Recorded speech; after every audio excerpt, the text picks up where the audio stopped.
one, we'll have a break.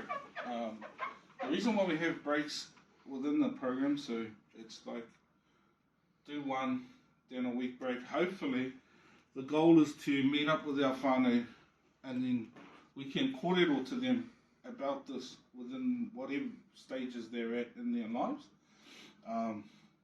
Follow up and address the issues they have, hopefully.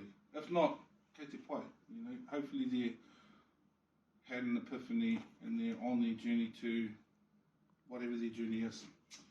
The second one is going to be Hararanga one. And basically, we're going to go out to somewhere, wherever we can get some flax. We're going to go through the prayer, the karakia.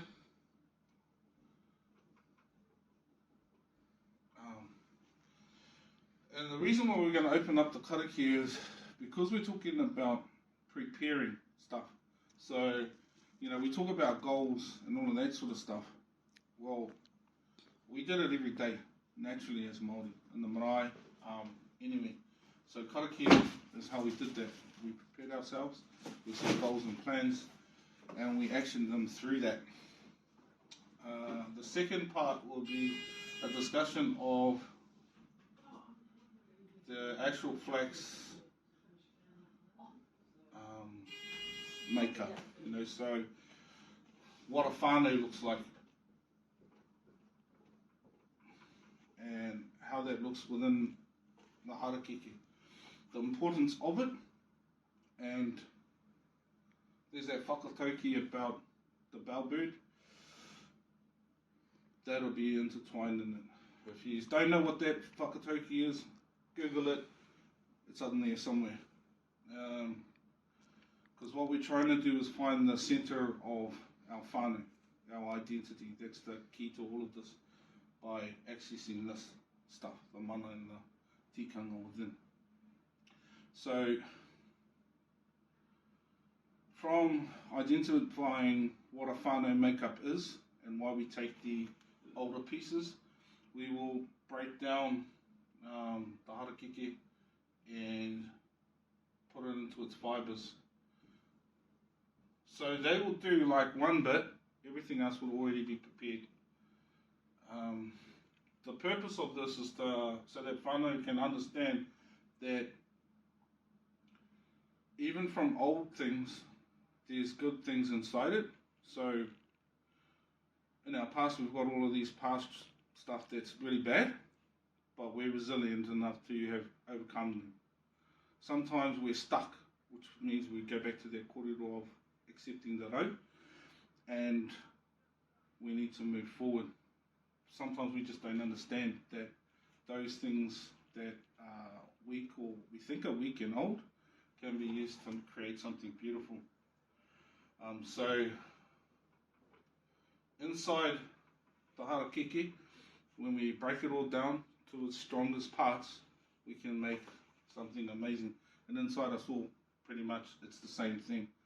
We're trying to give them that this is what we can create out of all of the hardships that we've been through.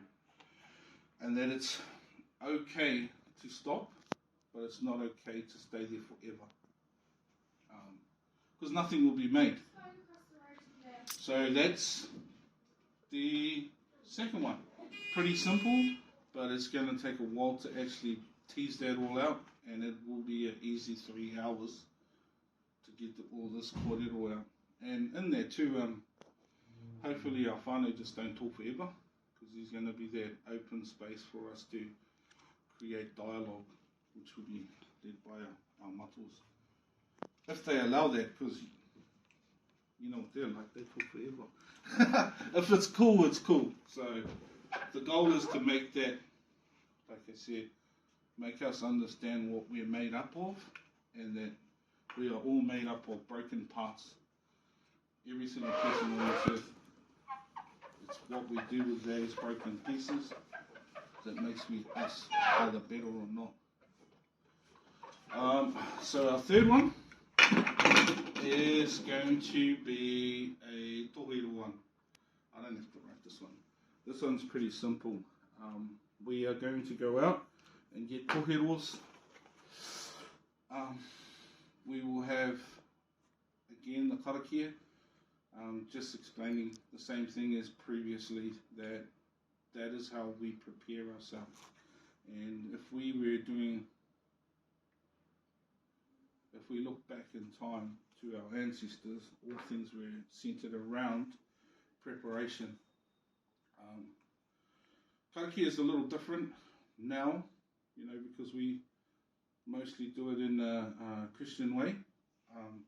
Not saying that's a bad thing, because but a lot of and this is only from where I'm from, I'm not talking for anywhere else, but a lot of our karakias up home are very forced. Like, we don't ask, we kind of tell. That's why we are the way we are. We're like it's more of a I'm going to take instead of can you give me, right? So I'm not saying it's like that down here, but up home that's what a karakia looks like. It's more about I want this, so I'm going to go get that. I don't know how that looks, whether it's right or wrong, but same kōrero. It's about preparing ourselves moving forward. So we're going to go to 3 places where there isn't.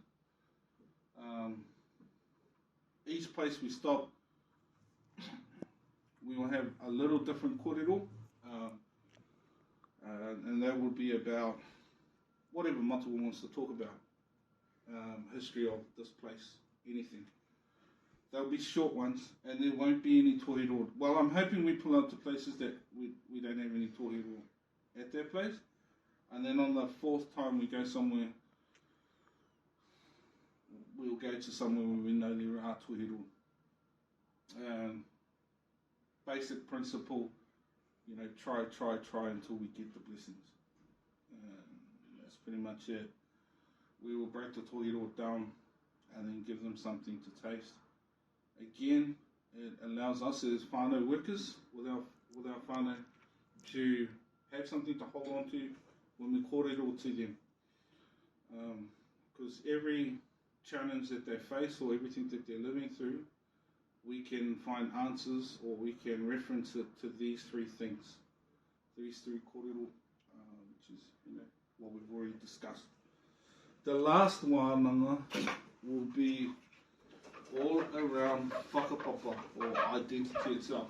So everything is about identity. All 3 stages thus far has been about our identity and what it means to be Māori, what it means to be a human being, what that looks like for me and our other matuas.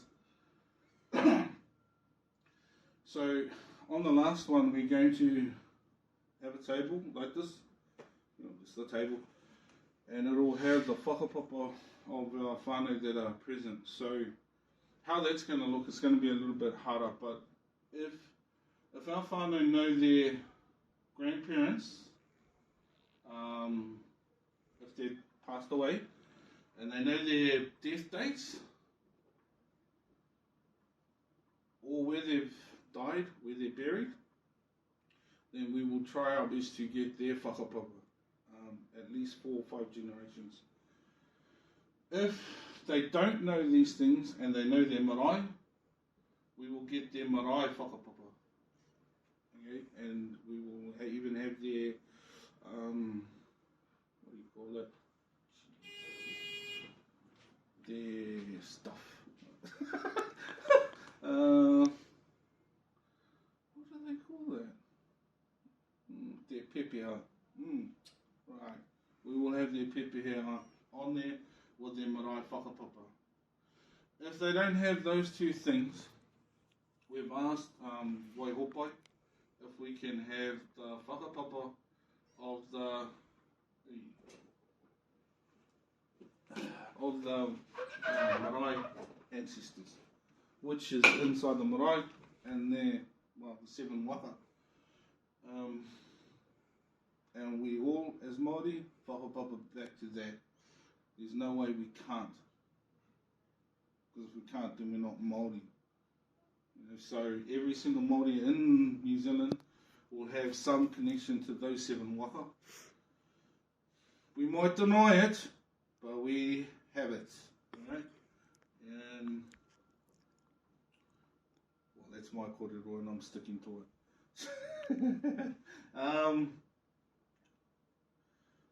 So those things will all be presented to the whānau. They'll be under wraps.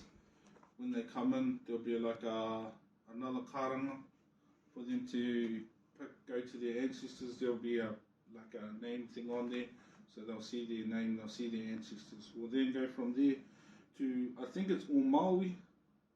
Can't remember which beach, but Matawa said, I believe it's all Maui.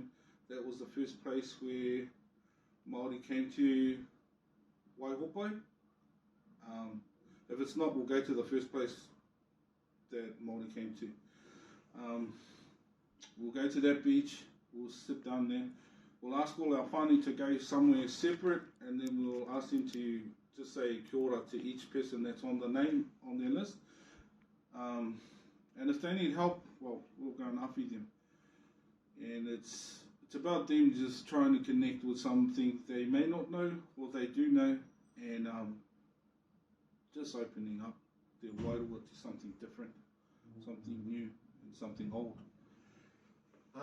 Giving them their connection back to their ancestors. After that, we'll go back home, to the marae, have a kai.